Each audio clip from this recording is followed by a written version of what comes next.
Hey guys, Jordan Fawcett here, baseball program coordinator at the Performance Academy in Apex, North Carolina, bringing you this week's Tuesday tip. As promised, this week we're going to talk about throwing with intent and what we mean by that as coaches. I feel like this term is used pretty loosely all the time, and I don't know if our athletes actually understand what we mean as coaches when we say throw with intent. Obviously, we use the phrase here a lot, train with a purpose. And going further into throwing, that's basically what we mean, that we're throwing with a purpose. I've been working with young athletes here at TPA for about 4 or 5 years now, and quite often, especially when I get them early on, I watch them warm up, and we went over that last week, but they don't warm up with any kind of purpose. So they're not properly getting their arms warm, they're not working on throwing the ball well, throwing the ball with any kind of velocity or with any kind of mechanics of that much. So that's kind of what we're going after here with this subject of throwing with intent. So for one, if you're getting lessons or you are being shown how to throw, early on in your throwing process, you should have that intent when you're throwing. You should be working on whether it's getting your arm further back away from your head, whether it's getting your front side up at your target. Make sure you're staying linear in direction of your target. We use this term a lot, rotating vertically when we throw. All those things, if those are things that you've been told you need to work on, then the moment you start throwing a baseball, that's what you should be doing. Here at our camps, our pitch and catching camps during the summer, we have our throwing progressions, and we're constantly, telling these guys that this seems elementary, but it's important because it's so easy to develop bad habits. So if we want to create good habits, then every single time we throw the baseball, we got to work on those habits. So if we know that we do this wrong or we do this well, we got to maintain focus on those things. Coach Danny Healy and I talk about it all the time.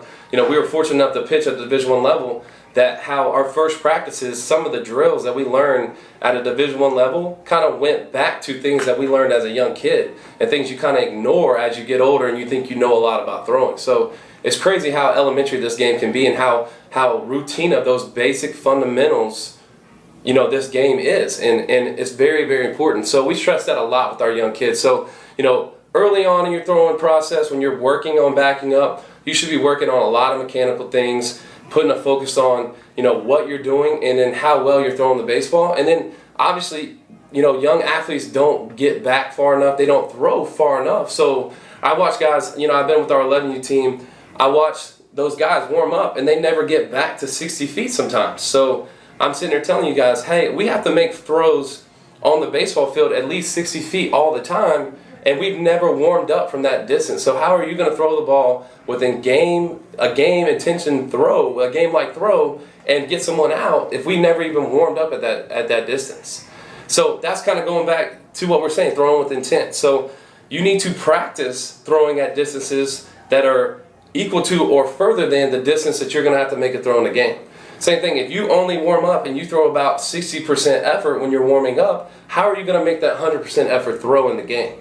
So we see this a lot with young athletes, but even at the middle school, high school age, sometimes I see it. I've had a high school kid come to a lesson with me, a couple years ago. It reminds me, come to a lesson with me, and they get about 45, 50 feet, and they toss the ball around, 15, 20 times, and then tell me they're ready for their pitching lesson. I said, oh, absolutely not.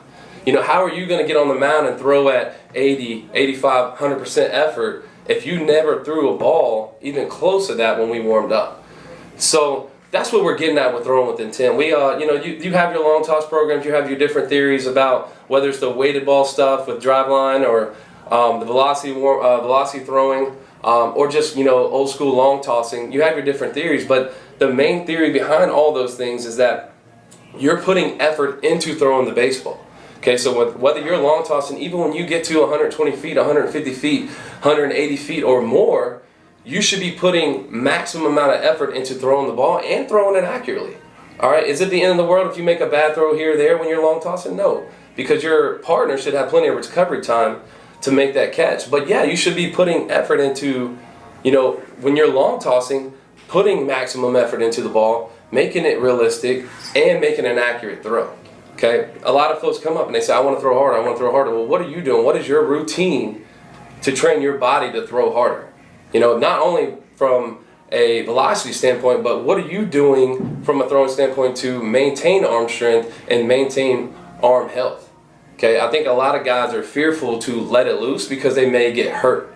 If you're not, properly warming up, things like that, if you're not training your body in season and out of season, that's not just your arm, your lower half, your core, and all things that are involved in throwing the baseball and in pitching the baseball, then you're not going to be healthy when you come into the game and you're trying to make game-like throws, or you're trying to pitch 75, 80 pitches in a game. So, all those things are very, very important when it comes to throwing the baseball and when it comes to throwing intent. If you don't throw the baseball, consistently at long distances with good effort, then you're not going to get better at it. So if you're a young athlete, whether it's, ages 6 to 12, you need to be working on arm strength and working on making throws, close to 100 feet, 120 feet, and if more, if you got it. You need to be partnering with that other athlete on your team that's going to push you to get better, and you need to be throwing every throw with the intention to get better.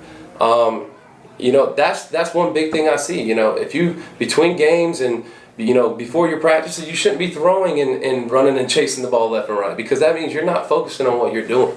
A bad throw here or there is one thing, but if you're focusing on what you're doing, you're going to make accurate throws. For you guys that are the middle school to high school age, same thing, you need to be pushing yourself, further and further, and that's leading up into your high school season. You don't wait till February to start preparing your arm for the February 14th tryouts or the second week of February tryouts for your high school team. You need to start that in December. You take your November and end of December months off, and then you need to start building your arm back up. And by no means am I saying, hey, first day out, you need to be throwing 300 feet, but no, you need to start at 90 and then work your way to 120 and eventually push yourself to where you're throwing further than that. We'd love to have this conversation with any athlete that's, interested in preparing themselves and getting better at throwing with intent. And that's today's Tuesday tip. Thanks for watching. Make sure you go like our video and share with your friends.